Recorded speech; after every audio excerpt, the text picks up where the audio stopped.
So I have to say, folks, so this is my long form for the week of the 23rd, and there'll be more, but I'm going to start here with this one. I want to pick up on what I was talking about earlier concerning election fraud, right? I'm going to pick in particular on the hearings that have been going on between the Fulton County Board of Elections and the Georgia State Board of Elections. So this is an incompetent group of people have been called in to explain why there are so many examples of where the voter rolls are wrong in so many different ways. All right. And what you're left with is, let's say there's a checklist of 5 things. Let's see, illegal aliens, catching them, legal aliens on driver's licenses, properly recording them.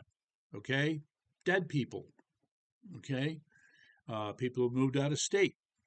Okay. Fraudulent ballots. We'll just start with those 5. Okay. Now, in this hearing, of which there are several, I got to make sure I put there. I'm going to have a special link for this special whole thing. This is one guy.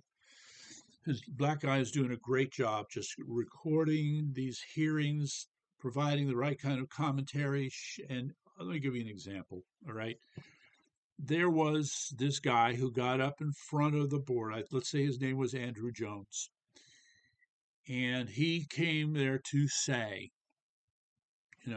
ladies and gentlemen of the board, the Georgia State Board of Elections, I have never registered to vote, yet my name is on the voter roll. Let me say that again for emphasis. I, Alex, or Andrew Jones, have never voted.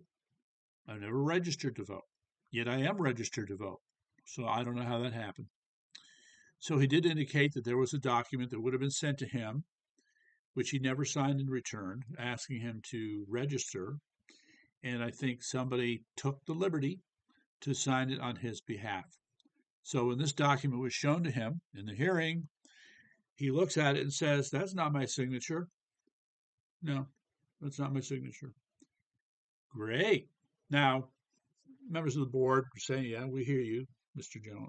Jones. We want you to verify that, in fact, this is not your signature. So, um, you over there, could you please get some paper and have Mr. Andrew Jones provide his signature?"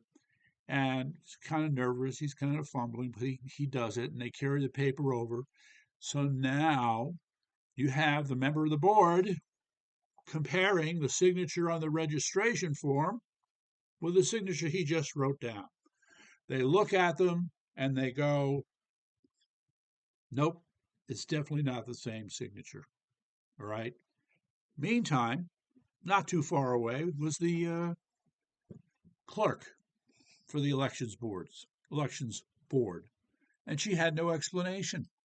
Okay, but this is how you play the game.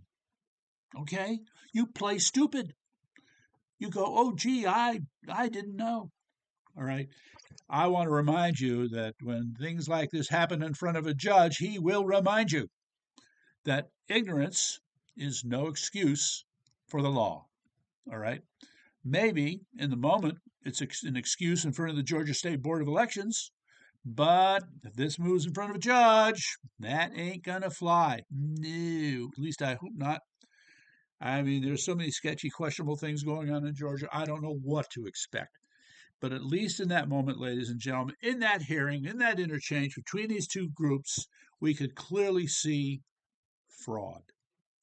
Now, but, okay, the other problem is we don't know where the fraud came from. Fair enough.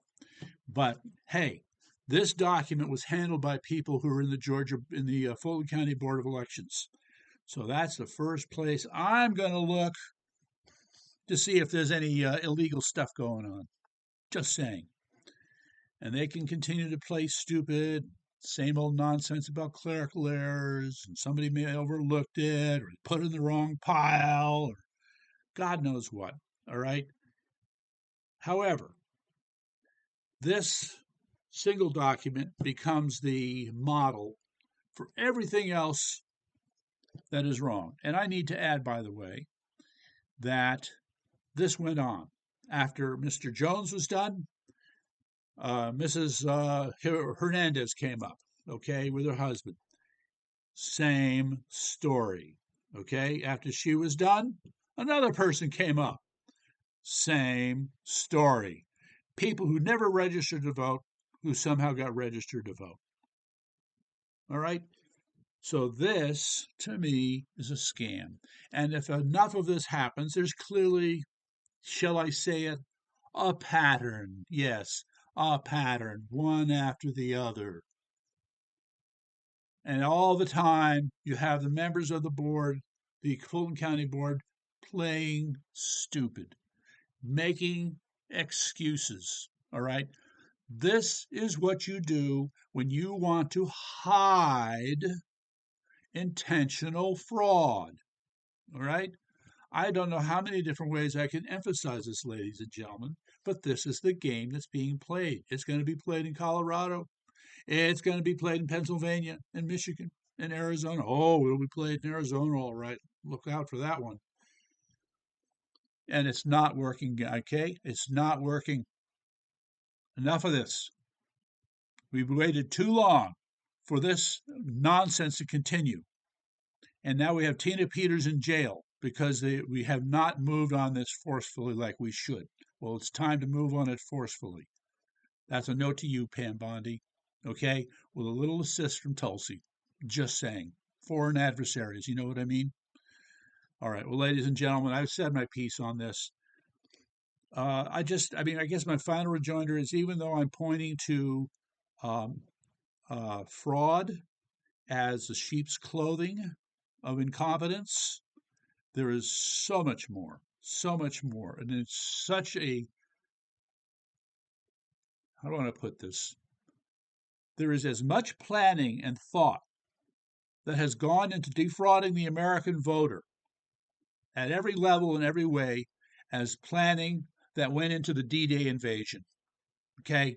It's that bad, if not worse. And it's up to you and up to me to make a big stink about this and demand justice. I'll see you later.